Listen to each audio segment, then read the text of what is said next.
7h, 8h30, Patrick Roger. C'est à la une ce matin, le policier, donc auteur du tir remis en liberté, du tir qui a provoqué la mort de Naël. Nous sommes donc avec Hector Lajoigny, qui est avocat pénaliste.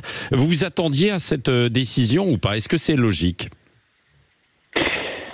Oui, c'est logique, parce que le code de procédure pénale vous dit que la détention provisoire doit être l'exception. Et donc, on estime que quand les critères motivant ou pouvant motiver la détention provisoire sont écartés, eh bien là, vous devez retrouver votre liberté. Là, en l'occurrence, ce monsieur était détenu depuis plus de 4 mois.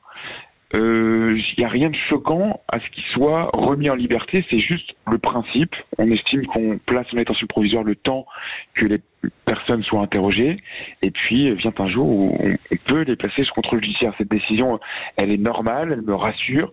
Ce qui, en revanche, peut un petit peu interroger, c'est que sur d'autres dossiers, les choses vont beaucoup plus lentement. Et c'est plus inquiétant. Donc je crois qu'il ne faut pas niveler par le bas, il ne faut pas se dire s'il y en a certains qui restent en détention, il faut que ce policier reste en détention, il faut niveler par le haut.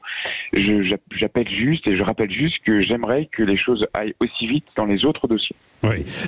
Alors évidemment, pour certains, ça peut raviver un petit peu les tensions, ce qui s'est produit. C'est un scandale, une insulte à la mort de Naël, disent certains qui sont plutôt dans l'autre camp, qui protestent contre ça. Vous leur répondez, c'est la loi qui est appliquée, quoi, Hector Lajoigny. Je leur réponds qu'ils ne doivent pas confondre la détention provisoire avec la peine. Ouais. Ça n'est pas parce que ce monsieur est provisoirement sous contrôle judiciaire que le jour du jugement, il ne sera pas condamné à des années de prison et qu'il ne devra pas retourner en prison. Ouais. C'est ça. Alors maintenant, il est placé sous contrôle judiciaire, ce que vous venez de dire, Hector Lajoigny. Qu'est-ce que ça signifie précisément?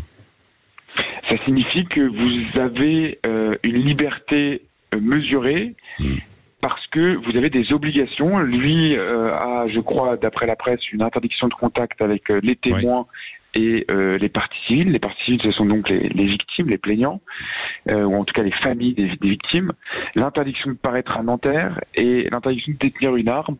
C'est certain, ça serait certains éléments sur contrôle judiciaire, et vous avez en plus, en principe, l'obligation de vous présenter une fois par semaine ou une fois toutes les 2 semaines au commissariat pour démontrer que vous habitez toujours au domicile déclaré. Donc, oui. Quelle est la suite maintenant, le procès quand est-ce qu'il pourrait avoir lieu, selon vous? Alors, le code de procédure pénale prévoit que le délai pour une information judiciaire en matière criminelle, c'est 18 mois. Une information judiciaire, je le rappelle, c'est la sorte de super enquête menée par le juge d'instruction. Donc là, on est à un peu plus de 4 mois.